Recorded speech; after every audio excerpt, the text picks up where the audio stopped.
The theme which unites ancient Sumeria to Darwinian scientific humanism, Big Bang assumptions, Luciferian theosophy, liberal theology, occult New Age mysticism, and all other anti-Christian, but specifically anti-creation, ex nihilo movements is the myth of evolution.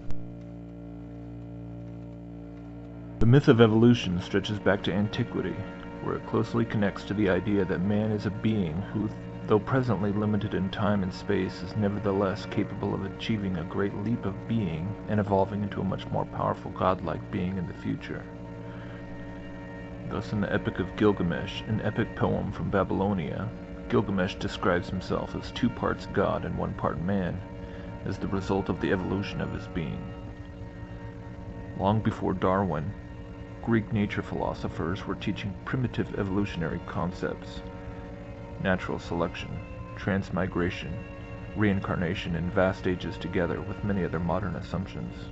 The fragments of Anaximander show that he taught that humans originally resembled another type of animal, namely fish, while Democritus taught that primitive people began to speak with confused and unintelligible sounds, but gradually they articulated words. The Greek atomist Epicurus, the father of contemporary materialism, and many of its modern assumptions, taught that there was no need of a god or gods, for the universe came about by a chance movement of atoms. Darwinism affirms the claim made by Epicurus that living beings created themselves, making Darwinism a modern Gnostic myth, says Dr. Wolfgang Smith, physicist and mathematics professor at Oregon State University. As a scientific theory, Darwinism would have been jettisoned long ago.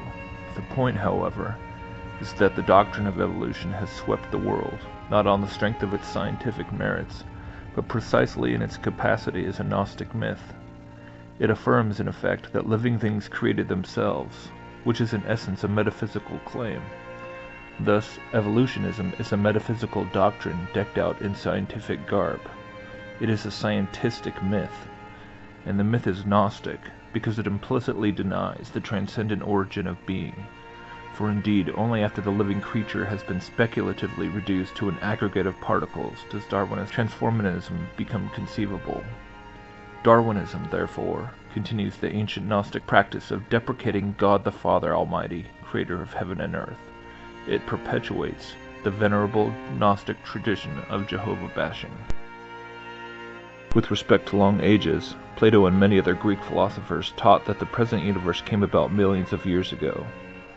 Writing in the 4th century AD, Lactantius said, "Plato and many others of the philosophers, since they were ignorant of the origin of all things, and of that primal period at which the world was made, said that many thousands of ages had passed since this beautiful arrangement of the world was completed." After the Greeks, the Roman naturalist Pliny the Elder said we are subject to chance. That chance herself takes the place of God. She proves that God is uncertain. Greek and Roman philosophers received these ideas from ancient Sumerians, Egyptians, and Hindus, whose nature philosophies extended back centuries before Greek and Roman civilization. For example, one Hindu belief was that the Brahman, the void or universe, spontaneously generated itself as something like a seed or singularity about 4.3 billion years ago, and then evolved under its own power by which it expanded and formed all that exists. These Hindus believed in an eternal universe that had cycles of rebirth, destruction, and dormancy, known as kalpas, rather than oscillating Big Bang theories. We also read in the Hindu Bhagavad Gita that the god Krishna says, "I am the source from which all creatures evolve." In India, the doctrine of evolution, reincarnation, karma was thoroughly established from ancient times. It was expounded upon first in the Upanishads, the philosophical mystic text held to be the essence of the Vedas. The idea that the soul reincarnates is intricately linked to karma, the idea that jiva atmas pass from one plane of existence to another and carry with them samskaras, or impressions from former states of being. These karmic impressions on the soul are taken to the next life and result in a causally determined state of being. In some schools of Hinduism, liberation from the cycle of death and rebirth is considered the ultimate goal of earthly existence. Other traditions assert that the liberation from samsara is merely the beginning of a real spiritual life, and beyond nirvana, activities continue, but are no longer of a worldly nature. Both sides agree on the phenomenon of evolution and reincarnation. In its modern version, Darwinian evolution describes the progress or transmigration of energy as it emerged out of a spontaneously generated matter, or chemicals, and its successive incarnations within the bodies of different kinds of non-life-bearing and life-bearing beings over the course of millions and billions of years. Its counterpart, spiritual evolution, bespeaks the progress of spirit or divine spark as it reincarnates within the bodies of different beings over the course of millions and billions of years. In the words of emergent church leader Rob Bell, evolution is energy. Quote, a spark, an electricity that everything is plugged into. The Greeks called it Zoe, the mystics called it spirit, and Obi-Wan called it the Force. This energy, spark, and electricity that pulses through all of creation sustains it, fuels it, keeps it growing, evolving, and reproducing. For mystery religion, initiates and adepts, evolution spiritually transforms man into Superman.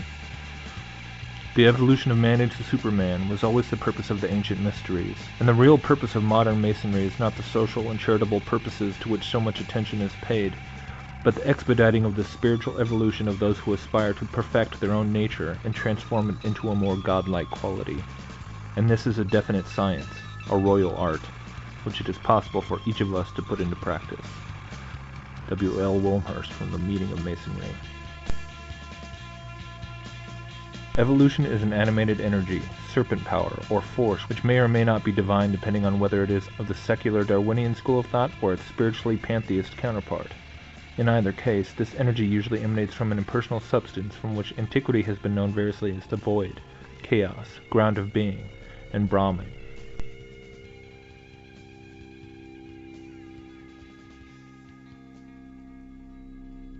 Now, just like the Gnostic mythical concept of evolution could be demonstrated to have originated long before Darwin, the mythological concept of a heliocentric universe can also be shown to have risen long before individuals such as Copernicus were credited with popularizing it. The Gnostic origins of a non-stationary Earth take us back to the figures of Philolaus and Pythagoras. Most sources credit Philolaus as the one who came up with the model of the Earth, Sun, and Moon all rotating around a central fire in the universe, while others claim that Pythagoras held to this idea even before his student. Either way, what is absolutely undeniable is the extremely Gnostic and esoteric footing on which both these men stood. To most of us average folks, Pythagoras is presented in school as an ancient Greek mathematician who gave us basic proofs such as the famous Pythagorean theorem regarding triangles, where a squared plus b squared equals c squared. To occult adepts, however, Pythagoras is understood to be one of the most revered of ancient mystics and mystery school teachers. Said to have been consecrated to the god Apollo before even his birth, Pythagoras was reared under the tutelage of teachers such as Thales and Anaximander at Miletus, but as a young man he found himself unsatisfied by their seemingly disparate and contradictory forms of Gnosticism. He set out to find a more synthesized and universal truth, and allegedly traveled through most of the great civilizations at the time, visiting the priests of various mystery schools in places like Egypt, Babylon, and Chaldea. He basically combined all the occult knowledge he could gather from the world in his day, and then eventually settled in Croton, Greece, where he started his own mystery school, and developed a system of initiations and degrees, training through asceticism, the majority of which was embedded within a complex code of numerical values and derivations. Thus, a vast amount of the concepts found in occult numerology and sacred geometry, which have filtered down through the centuries to our own time, can be traced back to Pythagoras himself. Freemason Albert Pike says in Morals and Dogma, Pythagoras refused the title of sage, which means one who knows. He invented and applied to himself that of philosopher, signifying one who is fond of or studies things secret or occult. The astronomy of which he was taught was astrology. His science of numbers was based on Kabbalistic principles. Everything is veiled in numbers. And truly, the further one might look into the beliefs and pursuits of individuals such as Pythagoras and Philolaus, the more it becomes plain that these were not simply individuals preoccupied with a rational and scientific analysis of the natural world, as our secular education system so often portrays them. Indeed, Pythagoras is revered by Plato and all the famous Greek philosophers that came after him, and in that light we can understand just how pervasively Gnostic all of Greek philosophy truly is, how it was seeded and guided not by the imaginations and musings of speculative men, but by the doctrines of demons as they were passed down through mystery tradition and ancient secret societies. Is it any wonder that occult brotherhoods such as the Freemasons have such a high regard for Pythagoras? Is it at all surprising to discover that his mathematical codes and numerological interpretations of the universe, such as the Tetractys, are interwoven throughout Kabbalistic and Masonic symbolism? And so from afar, when we step back and consider that neither Darwinian evolution nor Copernican cosmology are based on authentic scientific observation and experimentation, but rather on presupposed philosophical assumptions, it should also come as no real surprise that the ideological roots of both assumptions are practically the same. This only makes sense, really, because there is a rather obvious interdependence between the two. Darwinian evolution can't really be conceived of outside of a massive, ever-expanding, self-creating universe. A recognized geocentric cosmology would reveal the true absurdity of evolution's basic premises. At the same time, the limitless expanse of the Copernican cosmos are offered as the last great challenge for humans to conquer in their evolution as a species. And so there is an undeniable symbiotic relationship between these two assumptive maxims, which we are all inculcated with from the earliest age. Both are designed to shape our perceptions of human origin and human destiny alike. What is so interesting about looking at the example of Pythagoras, and the whole of Greek philosophy really, is that it can almost be said to be the first example of esoteric occult knowledge being taken and formulated in such a way so that the uninitiated were still being given a version of the teaching on a level which was merely mechanical and non-spiritual.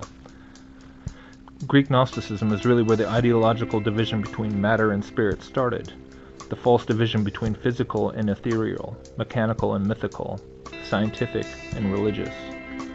It's actually a basic tenet of Gnosticism, which pits the material world against the spiritual, rejecting the biblical concept of hell and Hades and replacing it with the physical reality itself. So indeed, Gnosticism contains an esoteric and exoteric exposition for everything, which has more or less been the template of all occulted information ever since. I believe this very much applies to our own time, where these Gnostic doctrines have been quite meticulously repackaged into forms which genuinely believe themselves to be wholly materialistic, empirical, and scientific. So many adherents of evolution today are staunchly materialistic in their worldview, completely oblivious to the fact that their beliefs stem from intensely religious and mythological beginnings. Currently, we can see philosophies at the core of evolutionary theory propelling the agendas of things like transhumanism and the constant rebrandings of the New Age movement. The teachings of the occult realm have always sought to pervert the created order of the world and obscure the true identity of the Creator. As Blavatsky said, at the head of our solar system is the solar logos, working with the lords of the rays who control the energies that affect consciousness and spiritual development of life forms. These have become known as ascended masters, and they are supported by other ascended masters beyond the scenes, as it were. It is from this sobering perspective that I am unable to sympathize with the notion that the flat earth debate is a distraction, which is a complaint I have now heard countless times from various individuals who seem convinced that there is nothing of substance to the sudden ignition of this online discussion, and view it all as some intentional diversion from the enemy himself. I concede that indeed it could be a distraction, in the sense that anything could be turned into a distraction, if it becomes the sole focus, eclipsing the gospel of salvation itself. However, I would say that it could only be reduced to the inevitability of a distraction if such investigations were indeed shown to be utterly and entirely unsubstantiated. If the flat earth claims are instead shown to have real merit, however, then it would make about as much sense to dismiss it from the Christian standpoint as it would to casually ignore the debate surrounding the theory of evolution.